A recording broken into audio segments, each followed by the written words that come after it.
Assalamualaikum warahmatullahi wabarakatuh.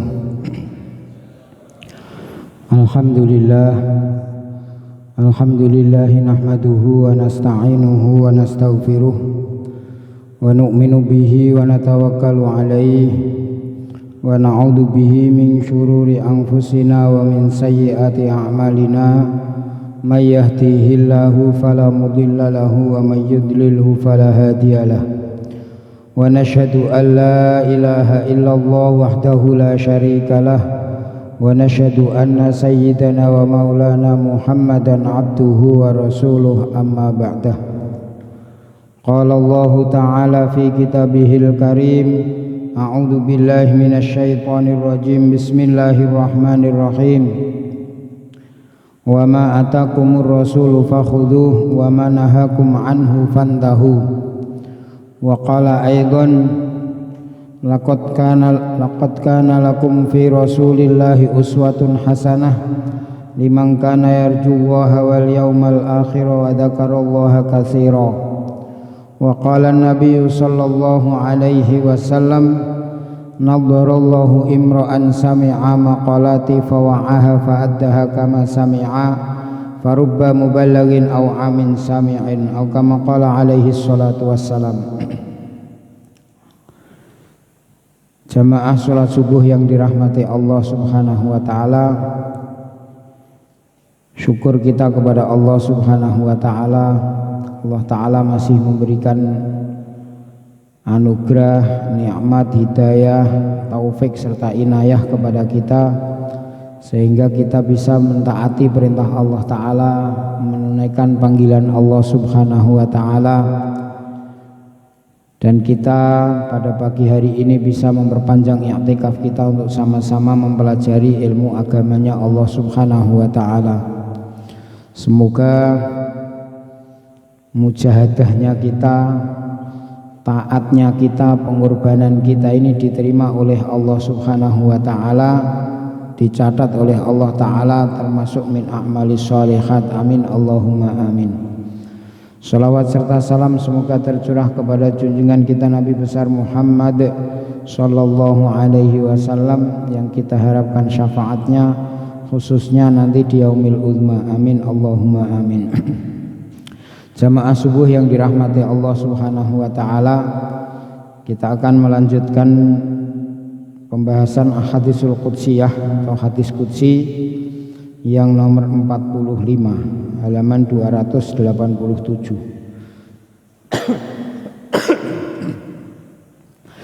Bismillahirrahmanirrahim. Az-zuhdu wal wara'u wal khaufu. Bab menerangkan tentang masalah zuhud, wara' dan khauf. Allah Ta'ala berfirman dalam hadis qudsi, ya Musa innahu la yatasanna'a ilayyal mutasanni'un bimisli zuhdi fid dunya wa la yataqarraba ilayyal mutaqarribun bimislil wari'i amma haramtu alaihim wa la yata'abbada ilayyal muta'abbidun bimislil buqa'i min khifati. Rawahul Qudai. Wahai Musa, sesungguhnya orang tidak akan dapat berpura-pura berbuat zuhud atau sederhana kepadaku dalam hidup di dunia, dan tidak akan dapat mendekatkan diri kepadaku dengan berpura-pura berbuat warok atau wirai atau hati-hati dari segala hal yang diharamkan kepada mereka, dan tidak akan dapat berpura-pura beribadah kepadaku dengan cara menangis seolah-olah takut kepadaku. Wahai Musa, sesungguhnya orang tidak akan dapat berpura-pura berbuat zuhud atau sederhana kepadaku dalam hidup di dunia, dan tidak akan dapat mendekatkan diri kepadaku dengan berpura-pura berbuat warok atau hati-hati dari segala hal yang diharamkan kepada mereka, dan tidak akan dapat berpura-pura beribadah kepadaku dengan cara menangis seolah-olah takut kepadaku. Hadis qudsi riwayat Imam Qudai yang bersumber dari Ka'ab bin Malik radhiyallahu anhu. Jamaah sholat subuh yang dirahmati Allah Ta'ala, ini ada 3 perkara yang akan kita bahas. Yang pertama zuhud, yang kedua warok atau wirai atau hati-hati, yang ketiga adalah khauf atau perasaan takut. 3 amal ini adalah amalan hati. Jadi 3 amal ini adalah amalan hati. Tidak ada hubungannya dengan amalan jasad. Kita tidak bisa menilai orang itu zuhud dari pakaiannya, tidak bisa. Kita tidak bisa menilai orang itu zuhud dari rumahnya, tidak bisa. Kita tidak bisa menilai orang itu zuhud dari pakaiannya atau dari makanannya, juga nggak bisa. Yang namanya zuhud ini adalah amalan hati. Yang namanya wirai juga amalan hati. Yang namanya khauf, rasa takut kepada Allah Ta'ala, juga amalan hati.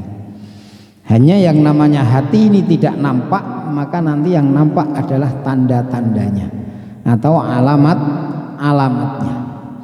Tapi kadang-kadang yang namanya orang zuhud itu tidak nampak sama sekali. Nah, sekarang apa itu zuhud? Dalam Al-Quran Allah Ta'ala berfirman, tilkad darul akhiratu naj'aluha lilladzina la yuriduna 'uluwan fil ardi wala fasadah wal aqibatu lil muttaqin.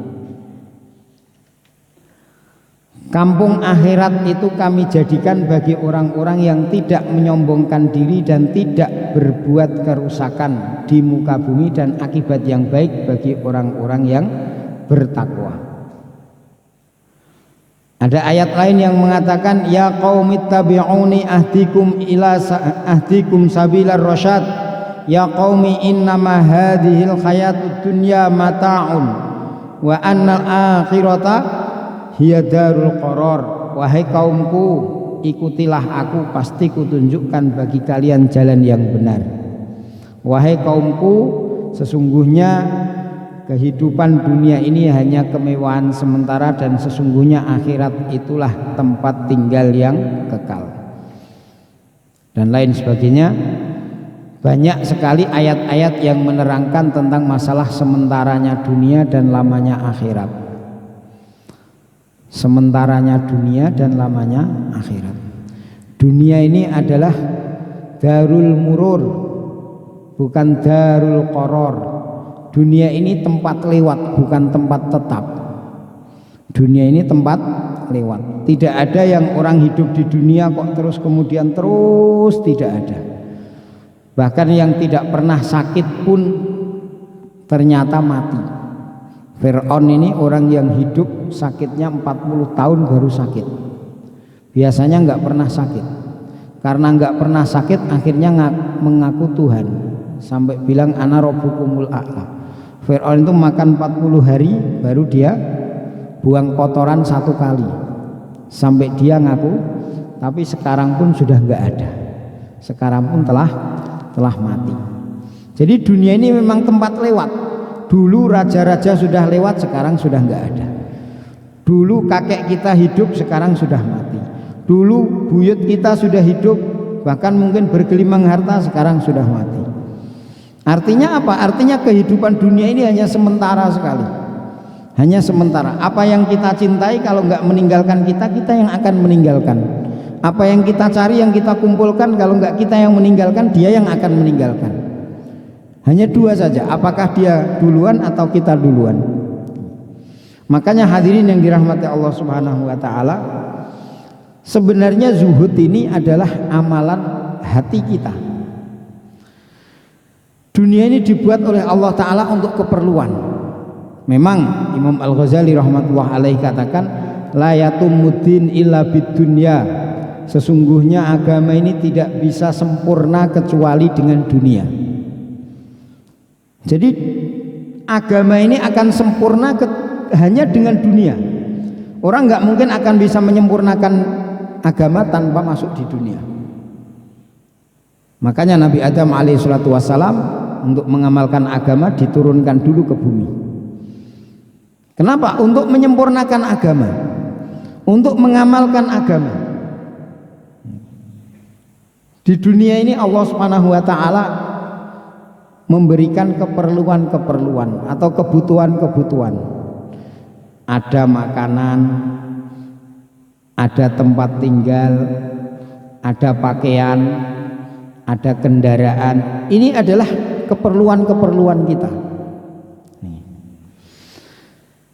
Tetapi maksud kita, maksud Allah Ta'ala menciptakan kita, ini bukan untuk di dunia. Nanti bab setelah ini ada masalah dunia, nerangkan masalah dunia. Dunia ini diciptakan untuk berkhidmat kepada kita. Dunia ini diciptakan untuk melayani kita. Dunia ini diciptakan untuk manusia. Lah manusia diciptakan untuk Allah Ta'ala. Lah ketika kita diciptakan untuk Allah Ta'ala, maka Allah Ta'ala memberikan keperluan-keperluan. Oh manusia ini butuh makan, maka disiapkan makanan oleh Allah Ta'ala. Wa ma min dabbatin fil ardi illa 'ala Allahi rizquha, tidaklah ada sesuatu yang bergerak atau hidup yang bermelata di atas permukaan bumi kecuali Allah Ta'ala yang menanggung rizkinya. Binatang tidak butuh pakaian, maka cukup. Yang butuh pakaian adalah manusia, keperluannya manusia butuh pakaian, maka diberikan oleh Allah Ta'ala. Kemudian nanti manusia butuh tempat tinggal, maka Allah Ta'ala berikan tempat tinggal. Allah Ta'ala mengetahui, oh manusia kalau jalan terus capek, maka Allah Ta'ala kirimkan unta zaman dulu. Kemudian seiring perkembangan Allah Subhanahu wa Ta'ala berikan sepeda motor, berikan mobil, berikan pesawat, berikan, semua diberikan untuk manusia. Tapi ini semua adalah kebutuhan, keperluan, bukan tujuan. Apakah kita tidak boleh punya mobil mewah? Silahkan. Bahkan kalau kita melihat zaman Nabi Shallallahu Alaihi Wasallam, kendaraan Nabi ini adalah kendaraan yang paling baik. Nabi punya unta namanya Qaswa. Qaswa itu unta yang paling baik dibandingkan punya sahabat, paling baik. Nabi juga punya kuda, bukan hanya satu. Karena apa? Ini untuk kepentingan dakwah. Nabi juga punya rumah. Rumah Nabi sederhana, makan Nabi sederhana, tapi kalau untuk kepentingan dakwah Nabi untuk kudanya paling baik. Untuk kepentingan dakwah untanya paling baik. Untuk kepentingan dakwah himarnya paling baik. Ini punya Nabi. Artinya apa? Kita tidak dilarang untuk hidup di dunia dengan kemewahan, tidak dilarang. Tapi kata Imam Al-Ghazali, sesungguhnya kita ini sedang menuju kepada satu pulau. Kita menuju kepada satu pulau, sementara kita naik bahtera. Kita akan menuju kepada Allah Subhanahu wa Ta'ala. Hati kita ini bahteranya. Kalau seandainya kita naik bahtera, kemudian kok dunia ini adalah lautannya, kalau nggak ada air maka kita nggak akan sampai pada pulau tersebut.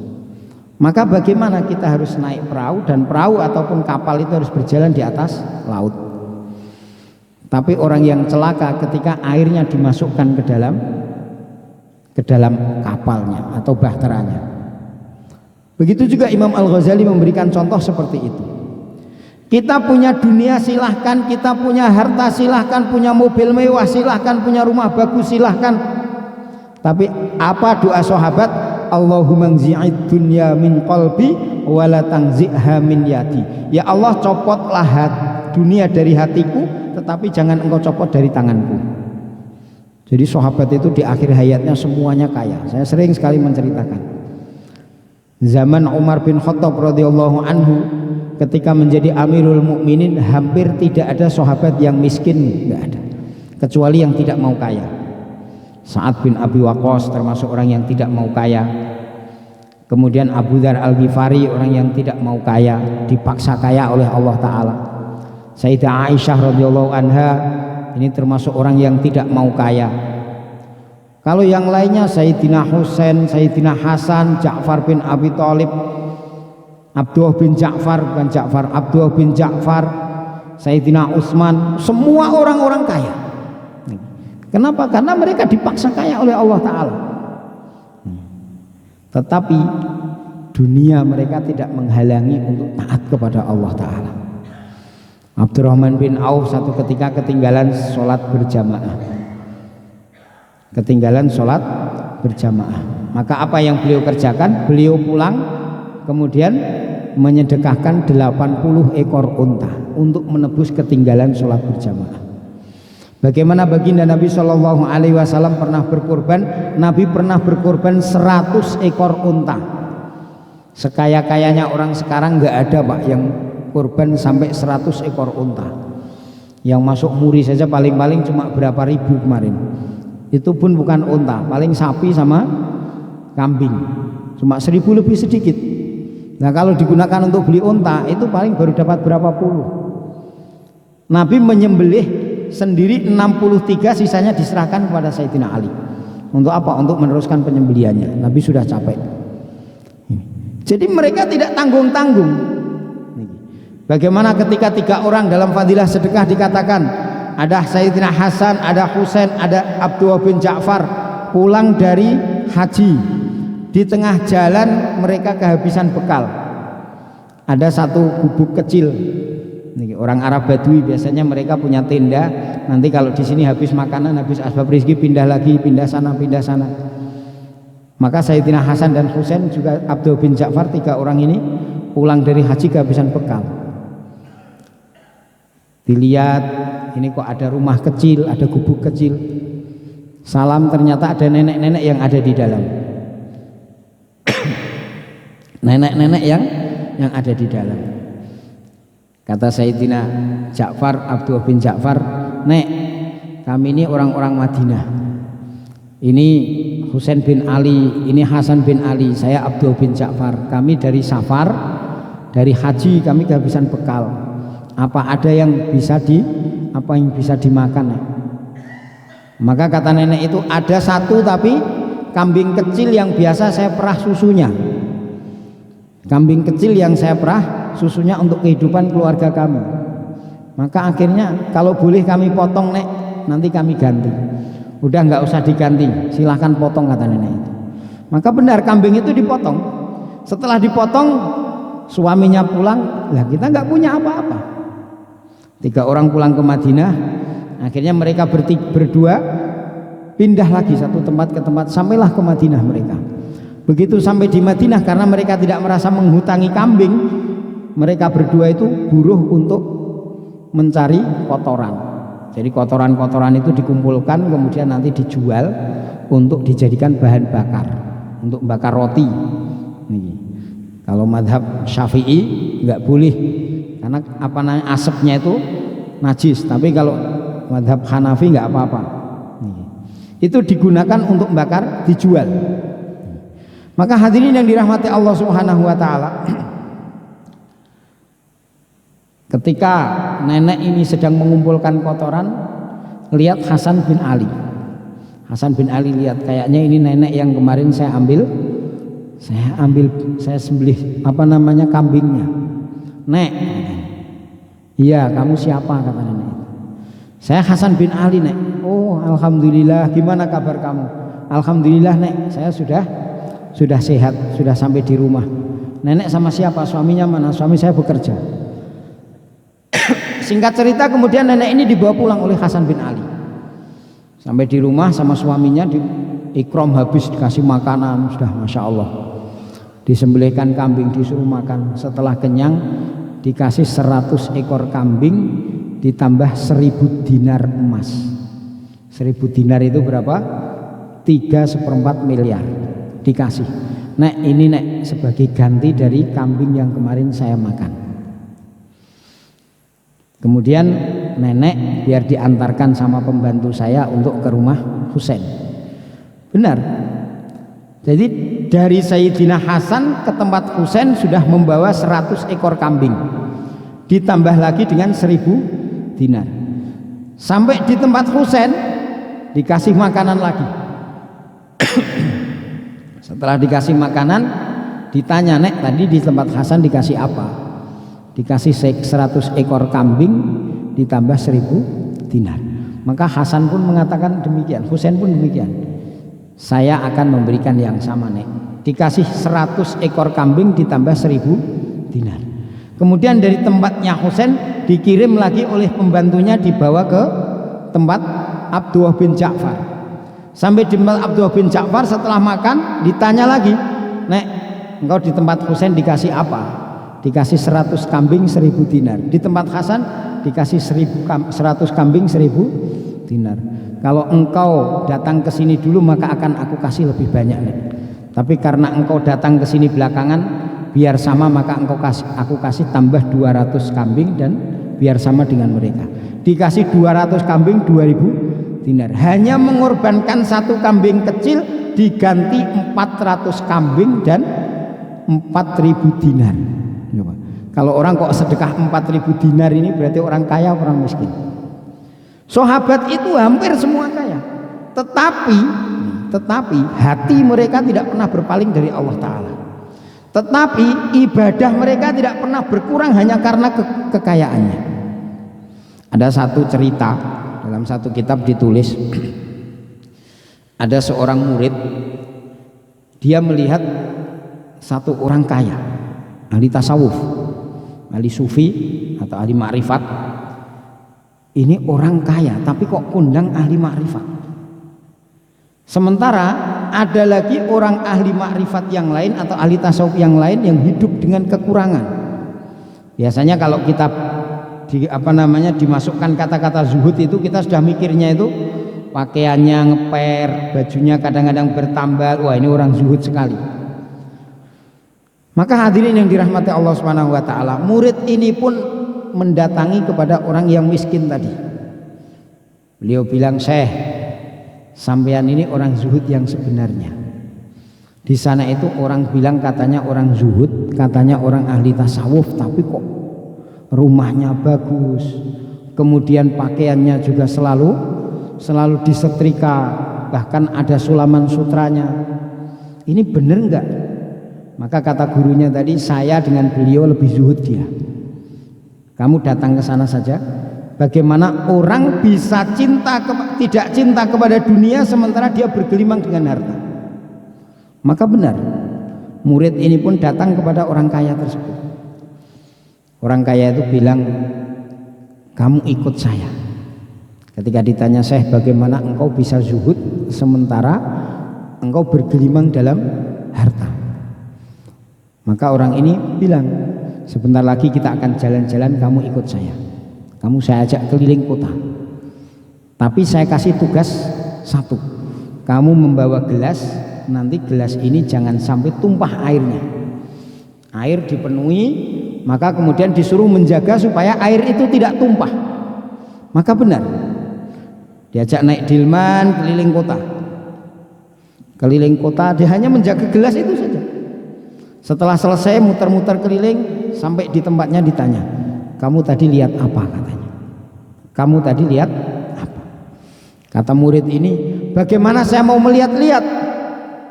Orang saya menjaga gelas supaya airnya tidak tumpah saja sebanyak yang tumpah. Loh, kenapa kamu hanya menjaga gelas sementara tadi sudah banyak sekali pemandangan yang indah, ada taman-taman di kota, di sana ada wanita-wanita cantik. Kenapa kamu tidak melihat?" "Ya Tuhan, tadi saya disuruh untuk menjaga gelas ini supaya tidak tumpah. Saya hanya menjaga gelas ini." Maka kata syekh tersebut, orang yang kaya tadi, "Demikianlah hidup," katanya. "Bagaimana saya akan mencintai dunia sementara hati saya untuk zikir kepada Allah Ta'ala, untuk selalu mengingat Allah Ta'ala saja sering lupa," katanya. Jadi kita hidup di dunia ini, Allah Ta'ala tidak pernah melarang kita punya harta, tidak. Tetapi yang dilarang Allah Ta'ala ketika kita sudah mencintai harta melebihi dari Allah Ta'ala. Kita mencintai anak kita nggak dilarang oleh Allah Ta'ala, tetapi ketika kita lebih cinta kepada anak kita, lebih cinta kepada keluarga kita dari Allah Ta'ala, inilah yang dilarang Allah Ta'ala. Makanya hadirin yang dirahmati Allah Subhanahu wa Ta'ala, yang namanya hidup zuhud itu adalah hidup di bawah garis kemampuan kita. Kalau presiden punya hajat kemudian kok ngundang orang 1000, ini sudah sederhana. Sederhana itu kalau bahasa Arabnya zuhud. Tapi kalau kita kok ngundang orang 100, mungkin kita sudah memaksakan, atau 500 mungkin sudah memaksakan. Bahkan kami dulu pernah cerita, ada satu ulama ahli tasawuf kondang namanya Imam Abdul Hasan Asyadzili. Imam Abdul Hasan Asyadzili ini memang dia tidak boleh miskin sama Allah Ta'ala. Doa kepada Allah Ta'ala, ya Allah kurangilah hartaku, kurangilah hartaku. Malah malam mimpi Allah Ta'ala berikan pancinya Nabi Sulaiman.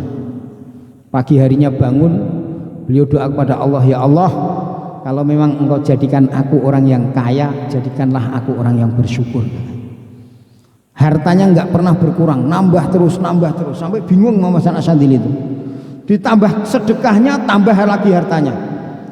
Pusing Muhammad Hasan Asyadzili, termasuk orang yang bingung bagaimana cara menghabiskan duit, nggak bisa. Maka beliau pakaiannya selalu rapi, kemana-mana selalu pakai baju yang baju kebesaran itu, yang ada sulaman sutranya. Kemudian kadang-kadang serbannya juga ada sulaman sutranya. Satu orang ahli tasawuf mengatakan, Syekh, sampai itu orang ahli tasawuf kok pakaiannya seperti itu? Maka kata Imam Hasan Asyadzili, sesungguhnya bajuku ini mengatakan aku ini orang yang cukup, kamu jangan beri saya. Sementara bajumu itu mengatakan saya ini orang miskin, berilah saya. Jadi ada orang berpakaian lusuh, ada orang berpakaian compang-camping, bukan karena zuhud tetapi karena tamak. Tapi ada juga orang yang berpakaian bagus tapi karena zuhud, untuk qanaah, supaya orang ini tidak memberinya. Ini baik yang mana? Dalam Syarah Riyadhus Shalihin ada rawi hadis namanya Abdullah bin Umar. Abdullah bin Umar ini termasuk salah satu ulama dari kalangan sahabat. Beliau adalah azhadun nas. Di kalangan sahabat yang paling zuhud diantaranya adalah Sayyidina Abdullah bin Umar bin Khattab, putranya Umar bin Khattab. Ada lagi yang mengatakan auraun nas, orang yang paling wirai. Tapi orang melihat Abdullah bin Umar ini seakan-akan orang yang cinta dunia. Kenapa? Bajunya selalu bersih, bajunya selalu rapi, bajunya selalu setrika, rumahnya selalu dilapisi dengan kain supaya tidak kelihatan kalau rumahnya rusak. Tapi orang tidak ada yang mengatakan bahwasanya Abdullah bin Umar ini cinta terhadap dunia, nggak ada. Kenapa? Karena memang dia adalah azhadun nas. Ulama sepakat ini adalah orang yang paling zuhud. Makanya hadirin yang dirahmati Allah Ta'ala, yang namanya zuhud ini bukanlah az-zahadah fid dunya laisat bitahrimil halal wala idha'atil mal. Yang namanya zuhud di dunia ini bukanlah orang yang mengharamkan perkara yang halal, tidak. Ada satu orang datang kepada Rasulullah, ya Rasulullah, 3 orang bukan 2 orang, saya setiap malam selalu sholat, tidak pernah tidur. Satu lagi datang, temannya mengatakan, ya Rasulullah, saya ini adalah orang yang selalu berpuasa, tidak pernah iftar setiap hari. Satu lagi mengatakan, ya Rasulullah, saya membujang supaya tidak cinta terhadap istri dan anak-anak. Maka Nabi Shallallahu Alaihi Wasallam langsung marah. Kemudian Nabi bersabda, aku lebih takut di antara kalian. Daripada kalian, aku lebih takut kepada Allah Ta'ala daripada kalian. Tapi aku malam bangun, aku sholat malam, tetapi aku juga tidur malam. Aku siang kadang-kadang puasa, kadang-kadang juga tidak puasa. Kemudian aku juga menikah. Kemudian Nabi bersabda, faman raghiba an sunnati falaisa minni. Nikah merupakan sunnahku, kalau tidak senang terhadap sunnahku maka dia bukan termasuk bagian dariku, katanya. Maka hadirin yang dirahmati Allah Subhanahu wa taala, seakan-akan orang ini memamerkan amalnya. Saya ini orang yang zuhud ya Rasulullah, malam enggak pernah tidur. Saya ini orang yang zuhud ya Rasulullah, siang enggak pernah. Maka Nabi bukan seperti itu. Yang namanya zuhud itu ada dalam hati. Imam Al-Ghazali ini thariqahnya adalah thariqah zuhud, thariqah sederhana. Bahkan kalau di dalam kitab Ihya dikatakan, kalau ada orang kok dalam satu piring, satu nampan lauk lebih daripada 2, maka itu termasuk israf, berlebihan. Sebagaimana thariqahnya Imam Umar bin Khattab radhiyallahu anhu. Tetapi kata Imam Al-Ghazali, kalau ada orang yang sampai 40 hari tidak makan daging, maka orang ini akan berkurang akalnya. Ini dalam masalah makanan.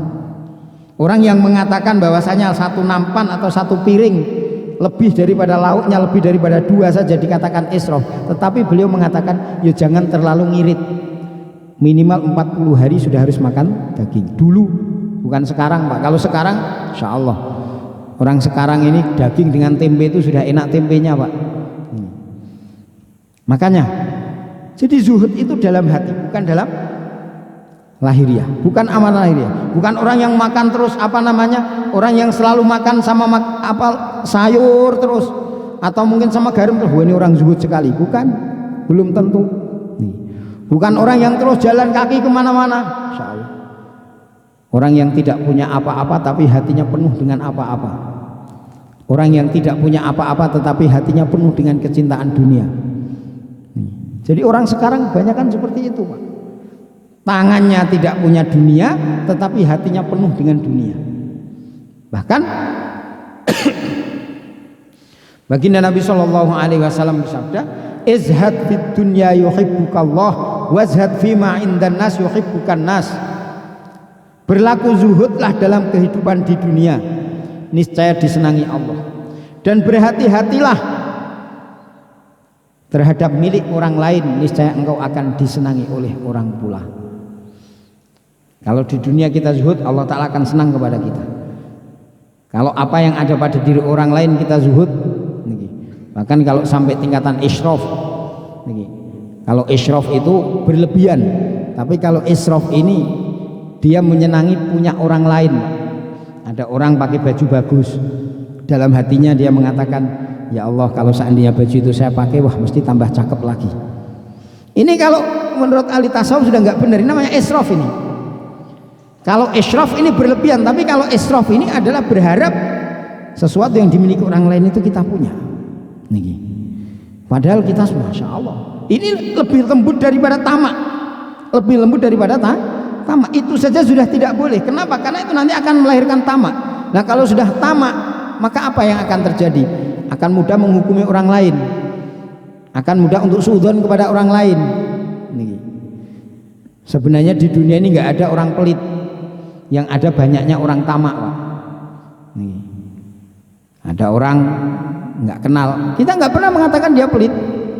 Ada orang kaya nggak kenal, kita nggak pernah mengatakan orang pelit. Atau mungkin wali kota dah, atau mungkin gubernur kita nggak pernah mengatakan pelit. Tapi sekali kita ada keinginan, misalnya kita kok butuh bantuan, kita majukan proposal nggak dapat, wah langsung kita menjustis, wah itu orang pelit itu. Loh, dari mana kamu tahu pelit? Karena kita pernah berharap dan tidak tembus. Jadi sebenarnya orang yang akan menghukumi orang lain itu dari diri kita, hussuudzon dari diri kita. Dari mana? Dari yang tidak zuhud. Kemudian menghukum orang pelit, orang buruk. Kenapa? Karena kita sudah berhubungan. Makanya hadirin yang dirahmati Allah Ta'ala, ini tentang masalah zuhud. Jadi zuhud ini amalan hati, tidak ada hubungannya dengan jasad. Kita nggak bisa menghukumi orang lain. Nah, siapa yang akan kita hukumi? Diri kita. Diri kita hukumi. Bagaimana diri kita ini? Semakin kita belajar mengeluarkan kecintaan kita kepada Allah Ta'ala, kecintaan kita kepada makhluk, kita masukkan kecintaan kepada Allah Ta'ala. Dimulai dari panggilan-panggilan Allah Ta'ala. Allah Ta'ala memerintahkan kita apa? Kita disuruh untuk kurban, kita belajar sedikit apa yang kita punya. Oh, saya dulu pernah. Nah ini kalau sudah mulai saya dulu pernah kurban, ini berat Pak. Allah Ta'ala tidak pernah mengatakan kamu kemarin sudah makan, kenapa sekarang dikasih makan lagi. Nah, tapi kan kurban cukup sekali. Ya memang kurban cukup sekali Pak, tapi kalau banyak kali dalam amalan kan bagus. Haji cukup sekali, memang cukup sekali, tapi kalau berangkat lagi kan juga boleh kalau mampu.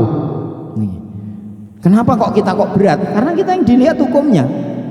Kami sering sekali sampaikan, ketika kita mendapat perintah Allah Ta'ala kok yang dilihat hukumnya, maka kita akan menjadi orang yang malas Pak. Sholat jamaah kita lihat hukumnya, sunnah saja kok. Kalau sunnah apa? Dikerjakan dapat pahala, nggak dikerjakan nggak apa-apa, ya sudah nggak apa-apa kok. Seandainya tidak jamaah, akhirnya tidak jamaah. Apalagi kita sedekah, oh sunnah saja kok. Kalau kita kerjakan dapat pahala, tidak pun nggak apa-apa. Akhirnya ditinggalkan lagi. Sholat qobliyah, ba'diyah, baca Quran, sunnah saja kok. Akhirnya ditinggalkan. Kenapa? Karena mencari yang nggak apa-apa terus, nggak apa-apa terus. Ngerokok makruh, alah makruh saja kok. Kalau dikerjakan juga nggak apa-apa. Kalau ditinggalkan dapat pahala. Akhirnya ngerokok. Jadi orang sekarang ini banyak mengerjakan perkara makruh dan meninggalkan sunnah karena terpicu dengan nggak apa-apa, tertipu dengan nggak apa-apa. Karena tertipu dengan hukum. Coba kalau kita mau melihat apa yang diberikan Allah Ta'ala kepada kita, sholat jamaah, apa sih yang diberikan Allah Ta'ala kepada kita? Akan dimudahkan rezekinya, akan dibebaskan dari siksa kubur, akan menerima catatan amal dengan tangan kanannya, akan meniti sirat secepat kilat, akan masuk surga tanpa hisab. Setiap langkah yang kita langkahkan akan menghapuskan dosa, akan meningkatkan derajat. Nanti iktikaf kita dapat pahala lagi. Sesaat kita iktikaf akan dijauhkan dari api neraka sejauh 3 parit. Kemudian nanti kita ketika sholat 27 derajat lebih baik. Ketika amin imam kita amin bersama dengan imam, amin kita akan bersama dengan para malaikat yang pasti ijabah. Banyak sekali fadilah Allah Ta'ala siapkan. Tapi kalau kita melihat hukum ya sudah. Begitu juga tentang masalah zuhud pun juga demikian.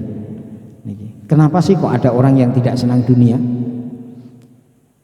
Dunia itu indah kok. Islam tidak pernah melarang kita mencintai dunia, tetapi jangan berlebih. Islam tidak pernah melarang kita ini punya dunia, tetapi jangan sampai hati kita tenggelam dalam dunia. Bahkan kalau guru saya mengatakan sekarang ini bukan lagi orang itu cinta dunia, Pak, sudah sampai tingkatan mabuk dunia. Bangun tidur dunianya yang difikirkan, nanti siang sedikit sudah megang dunia, pikirannya juga ke dunia. Mau tidur nanti dunia lagi, sebelum tidur sudah ngobrol sama istrinya bahas dunia lagi. Ketemu istrinya nggak pernah bicara tentang masalah agama. Bagaimana tadi sholat duhanya dik, nggak pernah. Bagaimana tadi malam sholat tahajudnya dik, pulang dari luar kota yang ditanya apanya coba, gimana dik kebutuhannya, cukup nggak coba. Nanti tidur pun ngimpi dunia, bahkan mengigo dunia. Wah, ini lebih parah daripada orang mabuk, Pak, lebih parah daripada orang gila. Ada kesempatan pokoknya Masya Allah. Makanya kita belajar mengurangi, kita mengurangi sedikit demi sedikit, harus kita kurangi. Kecintaan kita kurban, kecintaan kita kepada dunia kita sedekah, kecintaan kita kepada akhirat kepada keluarga kita tinggalkan ke masjid. Sementara anak kita sedang nangis, kita berangkat ke masjid. Ibunya bagaimana nanti? Ibunya teriak-teriak. Nah, kalau kita sholat di rumah nggak sholat nanti kalau nuruti yang teriak di rumah. Tapi Pak Ustadz, yang di rumah juga perlu dipikirkan. Memang benar perlu dipikirkan, tapi perlu. Tidak setiap saat mikir di rumah terus. Sholat 5 waktu di rumah, baca Quran di rumah. Pak Ustadz, nanti kalau saya sholat di masjid, terus nanti siapa yang ngimami istri saya? Masya Allah, masih dalil lagi, Pak. Nah, kalau dulu Nabi kok seperti itu, bagaimana coba? Terus saya kalau sholat di masjid, siapa yang ngimami Aisyah, siapa yang ngimami Sayyidah Ummu Salamah, siapa yang ngimami Zainab? Akhirnya Nabi nggak jadi ke masjid. Makanya hadirin yang dirahmati Allah Ta'ala, ini masalah zuhud. Kemudian yang kedua, masalah wirai. Masalah wirai. Apa itu wirai? Wirai itu pada dasarnya ialah menahan diri dari hal-hal yang haram. Menahan diri dari hal-hal yang haram. Sebenarnya kalau menahan diri dari hal-hal haram ini masih sampai pada tingkatan aifah. Nanti di atasnya lagi sedikit, ini adalah wirai, meninggalkan yang makruh, bahkan meninggalkan yang mubah yang tidak bermanfaat. Kalau bahasanya min husni islamil mar'i tarkuhu ma la ya'ni. Termasuk ciri baiknya Islamnya seseorang ini adalah meninggalkan hal-hal yang tidak berguna. Apakah dilarang kita ngobrol? Tidak, silahkan ngobrol. Makan, apakah kita dilarang? Tidak, silahkan kita makan. Tetapi kalau sudah waktu kok digunakan untuk ngobrol terus, lah itu yang dilarang. Apakah kita dilarang untuk bermain-main? Sepeda, main tenis, main bulu tangkis, apakah dilarang? Tidak. Tapi yang dilarang itu kalau sudah di lapangan terus itu loh. Paham Pak Bu? Jadi kita ini diperbolehkan mengamalkan amalan-amalan mubah, itu diperbolehkan. Allah Ta'ala tahu manusia itu tidak cukup dengan perintah tok, dengan larangan tok, itu tidak.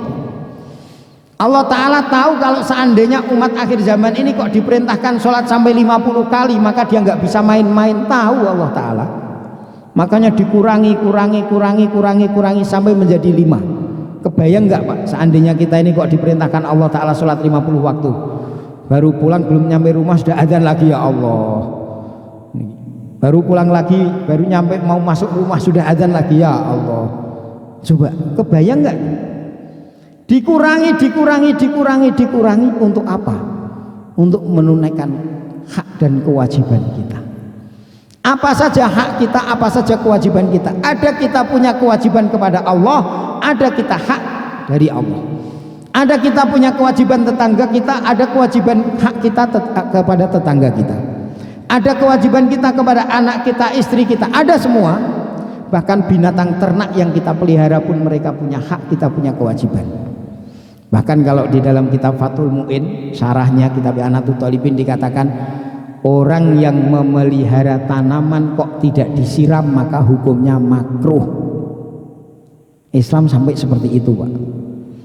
Nah, bagaimana kalau binatang? Kalau binatang jangan ditanya, Pak.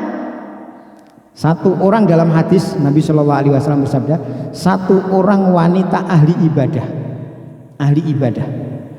dia masuk neraka gara-gara mengurung kucing, yang kucing itu tidak dibebaskan untuk mencari makanan, tetapi dikurung dan tidak dikasih makanan sampai mati. Masuk neraka, Pak. Hukumnya apa? Haram. Tapi kalau orang memelihara kucing bagaimana? Subhanallah. Sahabat Nabi, Pak, namanya Abu Hurairah. Sampai kita nggak tahu nama aslinya siapa. Setiap ada hadis Abu Hurairah. Hurairah itu kucing kecil. Kenapa kok kucing kecil? Karena setiap ada kucing dia tuh senang sekali, Pak. Jadi kemana-mana pegang kucing, kemana-mana bawa kucing. Islam tidak melarang, Nabi memerintahkan bahkan. Kita sayang kepada binatang. Dalam kitab Ushuriyah dikatakan Sayyidina Umar yang begitu adilnya, begitu wibawanya mengatur khilafah Islamiyah. Tetapi beliau mengatakan, aku masuk Islam karena ada seekor burung pipit yang aku bebaskan. Ada anak mainan burung pipit diikat, dibayar sama Sayyidina Umar. Habis itu dilepaskan, menjadi asbab masuk surga. Islam mengajarkan bagaimana ada satu orang pelacur yang memberikan minum kepada seekor anjing. Memberikan minum pada seekor anjing yang diberikan air putih yang digunakan minum sepatunya, bisa masuk surga. Artinya apa? Artinya kita ini punya hak, punya kewajiban. Termasuk badan kita ini juga ada haknya, Pak. Satu orang sahabat mengeluh kepada dia punya kakak beradik, kakak angkat sama kakak saudara. Kalau nggak salah Salman Al Farisi sama satu lagi siapa saya lupa. Maka istrinya ini laporan kepada abangnya. Bagaimana ketika ditanya, bagaimana adikmu? Bagaimana adikku, katanya. Maka beliau katakan, istrinya ini Masya Allah, orang yang nerima, orang yang qanaah, nggak pernah protes apa-apa.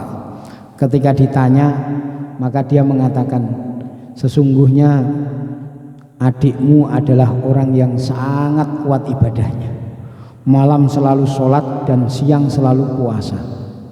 Salman Al Farisi langsung paham, Pak. Ini ada orang kok kayak gitulah, kapan menyentuh istrinya sampai istrinya lusuh kurus kayak gini. Jadi yang disampaikan bukan kekurangannya. Suamiku nggak pernah menyentuh aku, suamiku nggak pernah kasih nafkah aku, tidak. Tapi yang dikatakan, Masya Allah, suamiku itu orang baik, ahli ibadah, malam nggak pernah tidur, dia selalu sholat terus, siang nggak pernah apa-apa, dia selalu puasa terus, Masya Allah. Maka Salman langsung paham. Begitu suaminya pulang, Salman disuruh tidur. Wahai Salman, engkau tidur? Enggak, aku enggak akan tidur kalau kamu tidak tidur. Enggak, saya akan bangun. Maka kemudian dia laporan, saya akan tidur kalau kamu tidur. Ya sudah, akhirnya dia tidur. Pagi juga demikian, suruh sarapan, Salman enggak mau. Salman enggak mau. Akhirnya apa? Saya akan makan kalau kamu makan. Saya puasa. Kamu punya hak, badan kamu punya hak, Allah Ta'ala punya hak, istri kamu juga punya hak. Maka akhirnya dia tidak terima laporan kepada Rasulullah. Maka Nabi Shallallahu Alaihi Wasallam pun mengatakan benar apa yang dikatakan Salman. Kamu punya hak, diri kita juga punya hak. Diri kita punya hak makan, minum, tidur, istirahat. Ini termasuk hak-hak badan kita. Kalau kita gunakan forces, kerja terus, maka ini termasuk orang yang dolim kepada dirinya. Istri kita juga punya hak. Kapan kita akan berduaan dengan istri kita, kapan kita akan berkumpul dengan anak-anak kita. Bukan setiap pulang istrinya diajak mikir kerjaan terus, Pak. Pulang-pulang mikir utang, pulang-pulang mikir kerjaan. Masya Allah. Imam Al-Ghazali rahmatullah alaih, istri yang model kayak gini nanti di akhirat akan menuntut. Bagaimana caranya? Kita ajarkan kepada mereka agama. Kalau kita nggak bisa, kita buat taklim di rumah kita. Kalau nggak bisa lagi, kita persilahkan istri kita untuk duduk dalam majelis taklim. Supaya apa? Supaya kita ini tidak terbebas, kita terbebas dari tuntutan dari Allah Subhanahu wa taala. Maka hadirin yang dirahmati Allah taala, jadi di dunia ini kita ada kewajiban dari Allah taala, ada larangan dari Allah taala, tetapi ada beberapa perkara yang mubah, yang diperbolehkan untuk kita kerjakan. Dan ini pun diberikan kesempatan kepada kita untuk apa? Supaya untuk mendukung. Kalau dalam kitab Ihya dikatakan, rehatkanlah hatimu sementara untuk apa? Untuk kuatnya ibadah nanti di waktu lain. Kalau sudah boring sekali Pak, diajak jalan-jalan istri kita, diajak keliling kota, diajak keliling Jakarta. Supaya apa? Supaya semangat lagi. Kadang-kadang diajak makan keluar, kadang-kadang diajak duduk-duduk saja, kadang-kadang diajak keluar kota. Bukan suaminya keluar kota terus istrinya suruh jaga rumah terus, Pak. Makanya baginda Nabi Shallallahu Alaihi Wasallam mengajarkan kepada kita bagaimana kita di dalam memberikan hak terhadap setiap sesuatu ini kita. Nah, kemudian yang namanya wirai itu menjauhi perkara-perkara yang mubah, yang tidak ada manfaat. Apalagi syubhat, Pak. Kalau syubhat jelas ini halal haram tinggal aja, Pak. Ini namanya orang wirai. Maka hadirin yang dirahmati Allah Subhanahu wa taala, yang namanya orang wirai ini dia akan lebih terkesan hati-hati dalam kehidupannya. Lebih hati-hati. Sebelum melangkah dia mikir dulu. Tapi bukan was-was. Bukan was-was, Pak. Hati-hati ini tidak mesti was-was. Kadang-kadang ada orang was-was, tapi was-was itu dari syaitan. Was-was itu dari syaitan. Tadi sudah wudu belum, akhirnya wudu lagi. Wudu belum, wudu lagi. Tadi sudah kentut belum, akhirnya wudu lagi. Orang kayak gini repot, Pak. Mau sholat takbir Allahu Akbar. Wah, ini setan ini. Makanya kalau orang hati-hati itu dikembalikan lagi, hati-hati dari hatinya, bukan dari nampaknya. Makanya di sini dikatakan dalam hadisnya, wala yataqarraba ilayya at'al taqarribun mislil wari. Tidak akan mendekat kepada Allah Subhanahu wa taala orang-orang yang mendekat dengan semisal orang yang wirai. Kita jauhkan dari perkara yang syubhat. Setiap kali kita makan perkara yang haram satu, maka akan dicabut kekhusyuan dalam hati kita. Setiap kali kita menjalankan satu perkara yang haram, mengerjakan satu perkara yang haram, maka akan dicabut kelezatan ibadah kita. Males jamaah, males baca Quran. Ada apa sih sebenarnya? Oh, matanya tadi siang untuk maksiat. Males mendengarkan orang baca Quran. Kenapa? Oh, telinganya terlalu banyak mendengar musik dan lain sebagainya. Telinganya terlalu sering untuk mendengar ghibah, menggunjing. Akhirnya baca Quran malas, dengar orang baca Quran dengan pengajian malas. Jadi setiap amalan-amalan maksiat yang kita kerjakan, maka akan mengurangi kelezatan dalam kehidupan kita, dalam ketaatan kita. Kemudian yang terakhir adalah khauf. Khauf ini sebenarnya berbanding dengan roja. Khauf berbanding dengan roja. Nanti yang namanya khauf ini takut kepada Allah tetapi mendekat. Biasanya kalau takut menjauh, tapi kalau khauf ini mendekat. Kenapa? Karena ada roja. Karena ada roja. Nanti bab khauf sendiri ada, insya Allah di belakang kita akan bahas. Semoga Allah Ta'ala memberikan kepahaman kepada kita. Mungkin sebelum ditutup ada yang mau bertanya dulu, Pak. Silahkan.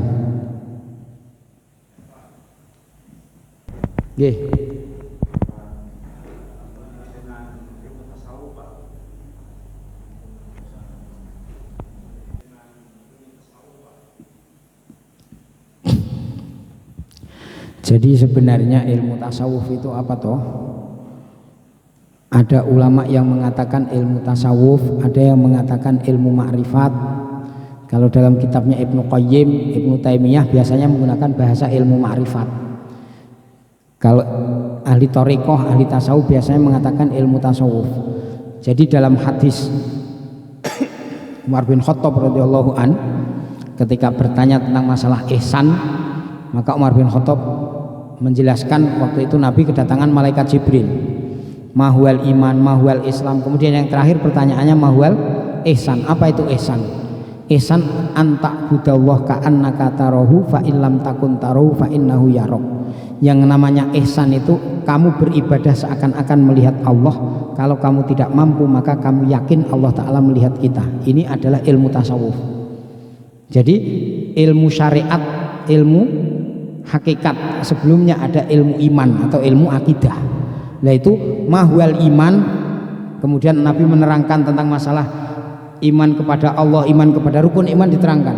Ini adalah ilmu akidah. Kemudian yang kedua mahwal Islam, apa itu Islam? Kemudian Nabi menerangkan rukun Islam yang 5. Ini ilmu syariat. Kemudian mahwal ihsan, lah ini ilmu hakikat. Ada yang mengatakan ilmu hakikat, ilmu ma'rifatullah, ada yang mengatakan ilmu tasawuf. Apa itu? Pembersihan hati. Makanya ini tadi kami masukkan sebenarnya 3 perkara ini adalah hubungannya dengan hati. Ini bab ini dikupas habis oleh Imam Ghazali dalam kitab Ihya-nya. Ini. Nah, kalau dalam fikih masalah ini nggak dibahas. Dalam ilmu tauhid nggak membahas masalah ini. Tapi ini ilmu ma'rifat. Nih, kalau Ibnu Taimiyah tidak ada kitab tasawuf, tidak ada, tetapi beliau masukkan ilmu ma'rifat. Nih. Nah, kalau ulama-ulama tasawuf niki mereka memasukkan ada kitab kitab Ihya termasuk ilmu tasawuf, ada Kifayatul Atqiya, ada lagi kitab ilmu Qomik Tughyan dan lain sebagainya, itu memasukkan ilmu tasawuf. Lah tasawuf itu sebenarnya pembersihan hati. Ilmu tasawuf atau ilmu tazkiyah, pembersihan hati. At-tahliyah qabla tahliyah, dibersihkan dulu sebelum kemudian hati itu dihiasi. Nah kalau sahabat bagaimana dulu? Sahabat itu dulu hatinya sudah bersih semua. Ada orang bertanya, kenapa kok zaman Imam Syafi'i, Imam Syafi'i, Imam Ahmad bin Hanbal, Imam Malik, kemudian Imam Abu Hanifah kok nggak ada kitab-kitab tasawuf, tidak ada kitab-kitab ma'rifat? Karena mereka itu sudah ikhlas semua. Mereka hatinya sudah bersih semua. Makanya kemudian ilmu tasawuf itu tumbuh merebak sekitar abad keempat, sekitar tahun 400-an. Imam Junaid Baghdadi, Imam Ghazali, itu baru muncul ilmu tasawuf. Dan ilmu tasawuf hanya membahas masalah hati terus. Nah kalau orang kok punya tasawuf, nggak punya syariat, nggak punya fikih, ini nanti akan menjadi orang yang zindik. Nampaknya sholat, nampaknya khusyuk, ternyata tidak. Seakan-akan sudah diterima sholatnya. Kamu sudah sholat, sudah selesai sholat kamu, tugas kamu. Sekarang tinggal kamu membersihkan hati, zikir tok. Akhirnya sholatnya pegang tali tambang. Dah selesai sudah. Yang penting ingat, apa gunanya sholat? Sholat kalau masih jenglat-jenglit itu masih amatir itu. Sholat itu kan apa tau? Wa aqimis sholata li dzikri, perintah Allah Ta'ala. Ingatlah Allah, sholatlah untuk mengingat aku. Lah namanya sholat mengingat aku berarti sholat ini kan perantara. Bagaimana sampai pada Allah kita tanpa sholat? Sudah selesai. Wah, kalau kayak gini ini sudah sesat. Makanya tasawuf kalau nggak hati-hati akan masuk dalam kesesatan. Pondasinya apa? Fikih. Pondasinya syariat. Rukun iman, rukun Islam baru masuk pada tasawuf. Mungkin itu saja. Jazakallah. Assalamualaikum warahmatullahi wabarakatuh.